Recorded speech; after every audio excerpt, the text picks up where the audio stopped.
So if that means, kind of cleaning out the garage ahead of time so you can park in the garage, that'd be a really smart thing to do ahead of this risk of damaging wind and hail for this afternoon.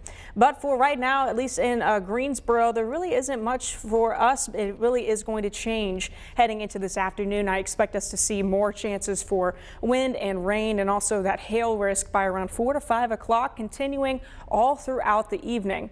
And you can kind of see right here on the severe storm risk, we are in that yellowish zone. And what that means compared to the green that you see here, the green is a 1 out of 5. That's kind of a lower end risk. That means more isolated chances of severe weather. When you take that step up here, as you can see on the legend between green and then yellow, a 2 out of 5, that's whenever we start to see more widespread scattered severe storms across the region. The real main impacts I've kind of put up here so you can kind of see pretty easily. Damaging winds, again, some even strong storms we could see mixing all the way down to the surface in excess of around 40 to 60 miles per hour. So go ahead and secure outdoor loose items. Large hail is going to be possible also within these storms, and also that heavy rainfall across the area. We have been seeing a lot of rainfall just in the last week from some of these storms across the region. I also wanted to talk a little bit about the tornado risk. It really has been low with this system moving through the last several days. Storm Prediction Center has added a 2%, at least for parts of the Triad in southern portions and also westernmost portions. But I'm not really seeing that being a big risk for us today. It's more on the lower end side, right along with flooding. The real big concerns are going to continue to be that large hail, continuing with that damaging wind risk as well. Here's that flash flooding risk as well. It's very low for the area, a level 1 out of 4. Really just with this, I want you to know that in some of these stronger storms, a lot of rain can fall in a very short amount of time, which can lead to flooding, especially in rural spots or in areas where, it's a little bit more prone to flooding. But if you're on the roads and you see ponding, just make sure you kind of drive away from it. I don't want anybody to be hydroplaning, and of course drive carefully. Now, I did tell you that this front is slowly going to kind of sweep through the area. The front itself starting to move through by Friday afternoon and into the evening. So there is a severe storm risk, a level 1 out of 5 for the day on Friday. That's much more isolated, and notice how it's kind of shifted a bit more to the south, but much more toward the east as the front itself pushes through the Triad and continues its trek toward the east. So they'll be very isolated in nature by the time we get into Friday afternoon as well as into the evening. So here's just kind of an idea of what you can expect storm threat wise. So the timeline, if you're just now tuning in with us, is going to be 4 o'clock all the way through around 10 o'clock. The main things I really want you to know for threats are going to be damaging wind across the area. Like I said, between 40 to 60 miles per hour. Some gusts could even be higher in some stronger severe storms, and very large hail is also going to be possible within these storms as well. You get a very big updraft in these storms, and they're able to continue to add to the hail, and they can fall very quickly, and they can be between 1 to 2 inches in diameter, causing a lot of damage. So keep that in mind heading into this afternoon. Again, and low end tornado threat, I'm really not as concerned about tornado threat or even flooding risk compared to damaging wind and damaging hail. But for right now, it is a beautiful day. Check this out here right now in the Skycam in Burlington. We're in the mid to upper 60s with winds out of the southwest around 5 to 10 miles per hour. High point doesn't want to load. That's okay. Plenty of sunshine. You get the picture. Low to mid 60s across the area with dew points also in the 50s and 60s. A little bit sticky, but hey, it's not like the 70s that we normally see heading into the summertime where it is just air that you can wear. Temperatures right now across the board mid to upper 60s, 68 currently in Greensboro, 65 in High Point, 64 in Asheboro.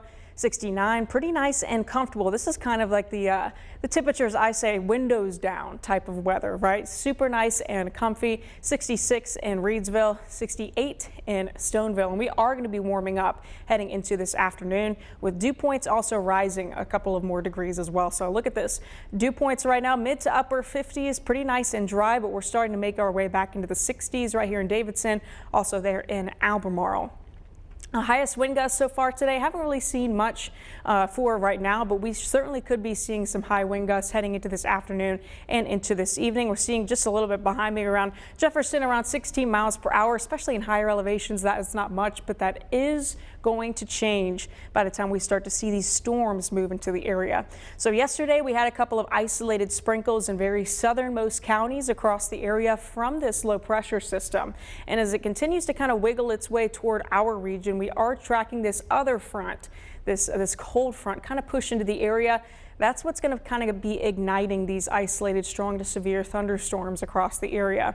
Again, they could start from around 2 to 4 o'clock, but I'm really not expecting them to really get strong or severe with those big impacts of hail and wind and lightning until around 4 o'clock into the afternoon, due to kind of seeing that, daytime heating in the atmosphere that can kind of help fuel the convection and fuel the storms to be stronger and even more severe across the region. So this is by around 8 o'clock, and we still could be seeing some widespread scattered showers and storms heading into the overnight hours by around midnight or 1. But by that point, the severe level risk is going to start to diminish due to the fact that, the atmosphere is becoming a little bit more stable without that heating and with the sun going down also overnight. So into Friday morning, this front still pushing through, the front itself pushing through early into the afternoon and evening, which could reignite some isolated pop-up showers or storms here in the Piedmont Triad. But you saw it just a little bit earlier that most of that risk is going to continue to push toward the east of our area heading into Friday afternoon and into the evening. And then we're going to be watching this big H right here that represents high pressure build into the region by the time we're into Saturday. And that's going to fuel us with plenty of sunshine for Mother's Day weekend to start us off for Saturday and into the day on Sunday. We are going to be watching a low pressure system to our south that could be bringing in a couple more clouds by the time we're into Sunday afternoon and evening. But for the most part, this Mother's Day weekend does look pretty nice and also pretty dry across the region.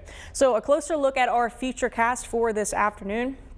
You really should be nice and dry through around lunchtime, whether it is you take lunch at 11 o'clock, 12 o'clock, 1 o'clock, 2 o'clock. Most of us are going to be dry. It's really around 3 to 4 o'clock that we're starting to see these pop-up showers and storms move into westernmost counties and continue to expand across easternmost counties here in the Piedmont. And you can see this futurecast is already showing some estimates and kind of the higher rainfall rates across the area, again containing a lot of cloud to ground lightning, some thunder. But really the biggest things, and I'm going to keep saying it, are going to be the large hail and damaging winds with these scattered showers and thunderstorms. Again, it is going to continue through around 10 o'clock.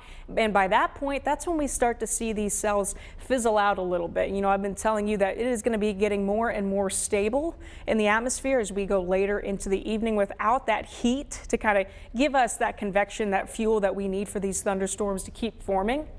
And this is by around 11 o'clock. Still could see some isolated scattered showers, maybe even an embedded storm into the overnight hours. But by then, at that point, the severe level risk is going to be pretty dropped off. Friday morning, nice and clear, but by the afternoon, like I just showed you on the other surface map, the futurecast, we are watching the actual cold front itself sweep through the area. And that could reignite a line of isolated strong or severe storms across the area, which is why the Storm Prediction Center has put the areas east of us in that level 1 risk, meaning that isolated severe storms are going to be possible, but it mainly is going to continue to be east of our area, pushing east and offshore overnight and into the day Saturday, where we start to kind of clear out a couple more clouds, but at least not as much rain chances heading into Mother's Day weekend. So here's another look at the futurecast heading into the next couple of hours and overnight hours. It really kind of comes in quick heading into this afternoon and evening. They're able to pop off and also fizzle up fairly quickly, all ahead of this cold front. And we're really going to be seeing these isolated showers and scattered showers and storms all the way through around midnight or so, fizzling out, becoming less of a severe risk after 10 o'clock. That's kind of why we have our weather impact alert from 4 all the way until 10 o'clock. Futurecast, this is around 2 or 3 o'clock in the morning, still showing a couple of possible embedded storms across the region, but mostly starting to fizzle out into early tomorrow morning. Perhaps an isolated shower or 2 for Friday, but by the afternoon, pretty nice and dry. Some more peaks of sunshine. We're going to be back in the 70s. Isolated band with that line all ahead of the actual front sweeping through heading into the afternoon as well, that we're going to keep an eye on, but I really I'm pretty certain that we're not going to be seeing much with that line, especially in comparison to what is in store for us this afternoon. You know, in these last couple of weeks, we have been watching and needing some more rainfall. We've been looking for more and more opportunities, right? Well, this is the rain potential for the next 3 days. I really am not expecting that much across our region. You could see, at least in the Triad, up to around 1/4 of an inch is expected, maybe 1/2 an inch. And that would be in kind of the spots that receive some more heavy rain across the area with the storms that are a little bit more strong or severe. And other areas like here towards Charlotte, you know, kind of estimates anywhere between 3/4 of an inch up to around an inch or so of rain. You know, and all of this is much needed, and we'll take what we can get across the region as we continue to track this drought across the region these last couple of weeks. Last week, we know we netted like over 1.25 inches here in Greensboro, but we still need some more across the area.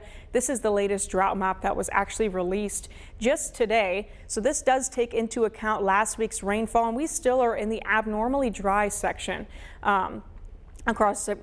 Moderately dry section that takes up around 53% right now of North Carolina. So we could very well use the rainfall across the area.